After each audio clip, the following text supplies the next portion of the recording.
Bonjour, bienvenue sur Réussir en beauté et sur Free Your Mind. Je suis Nadège Camper et aujourd'hui la vidéo portera sur les principes hermétiques et le premier principe hermétique dont je parlerai sera le mentalisme. Alors toutes les vidéos que je vais faire seront toujours associées au principe universel le plus haut, le plus merveilleux, le plus sublime que je connaisse, qui est le principe de l'amour. Alors pourquoi le mentalisme peut nous aider à répondre aux besoins de la société actuelle? D'abord, je vais faire une définition du mentalisme. Je n'entrerai pas dans les détails de qui a écrit les principes hermétiques. Vous trouverez les explications, si vous le désirez, dans le livre qui s'appelle le Kybalion, qui a été écrit par des initiés aux principes hermétiques. Mais simplement, je vais dire qu'une des phrases qui résume très bien le mentalisme, c'est tout simplement celle-ci. L'univers est mental. Je le répète, l'univers est mental. En fait, cette loi stipule que tout ce qui est autour de nous, tout ce qu'on voit, tout ce qui est créé, tout ce qu'on peut percevoir dans le monde, vient à partir d'une conscience. Cette conscience, on peut l'appeler de toutes sortes de noms, si on veut, l'esprit, la conscience, le mental, etc. Mais c'est à partir de ce mental que tout va être créé. Ce mental va influencer toute forme de création. C'est très important de méditer sur cette question-là, dans le monde d'aujourd'hui, dans le monde d'avant aussi, mais dans le monde d'aujourd'hui, c'est encore tout à fait valable, alors que ce sont des principes qui ont été écrits il y a des millénaires. Pourquoi? Je donne un exemple. Par exemple, si on donne de la terre glaise, de l'argile à quelqu'un, et un autre paquet de terre glaise à une autre personne à côté de cette personne, vous n'aurez pas du tout le même résultat. Si vous avez déjà participé à des ateliers d'art créatif, de poterie ou n'importe quoi, vous verrez bien que chaque personne, même si elle a le même modèle en face d'elle, fera toujours quelque chose d'absolument différent. Et ça vient de quoi? Ça vient de la personne, ça vient de comment elle conçoit les choses, comment elle perçoit les choses, comment elle les voit. Et c'est pour ça que c'est encore un exemple du mentalisme. Un autre exemple, c'est par exemple l'architecte. Un architecte, selon sa propre conception de la beauté, de l'esthétique, de l'harmonie, de l'équilibre, etc., il va construire quelque chose de différent. C'est pour ça que si vous commencez à regarder autour de vous, vous verrez que il y a des œuvres qui sont magnifiques, qui sont esthétiques, il y en a d'autres qui sont lourdes, il y en a d'autres qui sont... On a l'impression d'être qu'on a construit des boîtes et que les gens vont s'entasser dedans, et d'autres qui donnent l'impression d'ouverture, de liberté, de lumière, etc. Vous verrez avec un autre exemple, le dernier que je vais donner, l'exemple de quelqu'un, par exemple, qui voudrait s'habiller.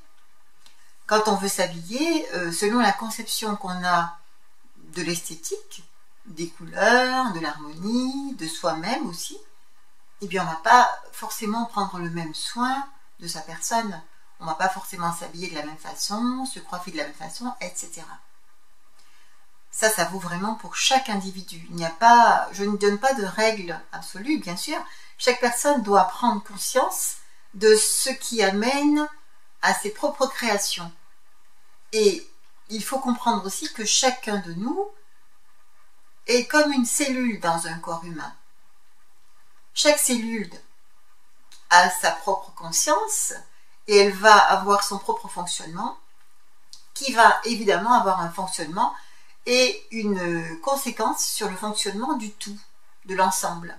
Alors ça peut aller du plus petit élément au plus grand. Donc ça va du microcosme au macrocosme. D'où l'importance que chacun prenne conscience de ce principe hermétique du mentalisme.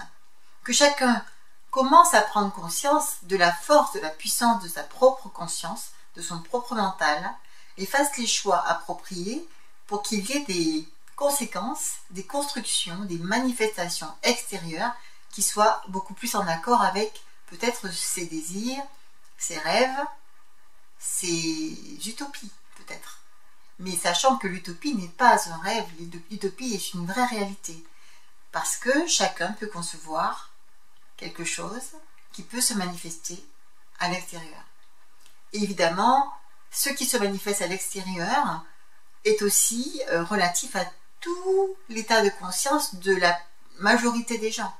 Donc c'est très important maintenant, c'est pour ça que je fais ces vidéos aussi, c'est pour expliquer à un maximum de personnes que je pourrais toucher ce principe, pour que chaque personne commence aussi à tirer les rênes de sa propre conscience, pour pouvoir avoir une influence positive sur son état personnel déjà, et ensuite l'état de son environnement,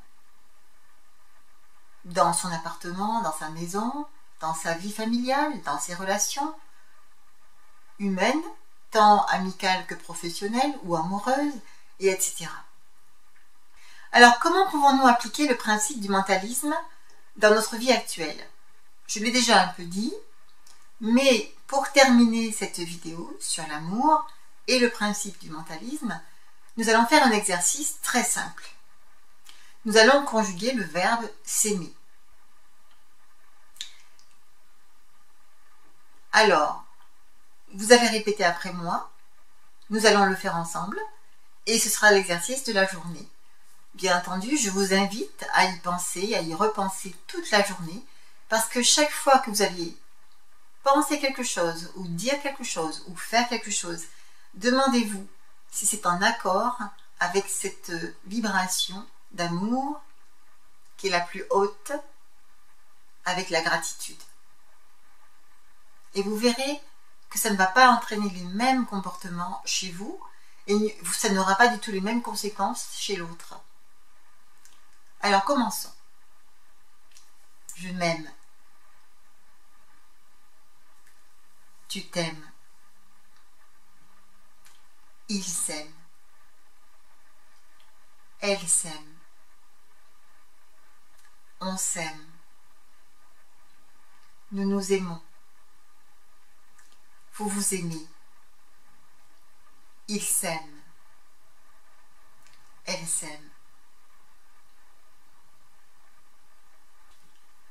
Pour terminer cette vidéo, je vous souhaite donc en cette journée de vivre l'amour, de le ressentir au plus profond de vous, de vous aimer parfaitement, de concevoir en vous tout ce qui est amour et de vous demander si tout ce que vous concevez en vous et autour de vous est imprégné d'amour. C'est tout simple apparemment, mais c'est vrai que parfois nous avons des impulsions pour nous séparer des autres, pour nous penser différents des autres, pour nous penser meilleurs que les autres. Mais alors si quelqu'un pense que ça pourrait être compliqué, faites-le d'abord pour vous, parce que quand vous donnez de l'amour aux autres, vous en donnez à vous-même. Vous imprégnez vos cellules, votre corps, tout votre être part de l'amour. Et l'amour va vous donner la santé, il va vous régénérer, il va vous faire du bien. Et vous allez voir que déjà, en commençant déjà par le faire pour vous, vous allez voir toutes les conséquences positives, formidables que ça peut avoir dans votre vie. Nous reverrons ça dans une autre vidéo parce que sinon, ce serait trop long aujourd'hui. Je vous remercie de m'avoir écouté. Et si vous avez aimé cette vidéo, vous pouvez liker, vous pouvez vous abonner. Vous pouvez vous abonner à cette chaîne Réussir en beauté ou à la chaîne Free Your Mind, ça dépend où vous êtes actuellement. Vous pouvez aussi me suivre sur les réseaux sociaux. Je suis actuellement sur Facebook, Twitter et Viadeo. Je vous remercie de m'avoir écouté et je vous dis à très bientôt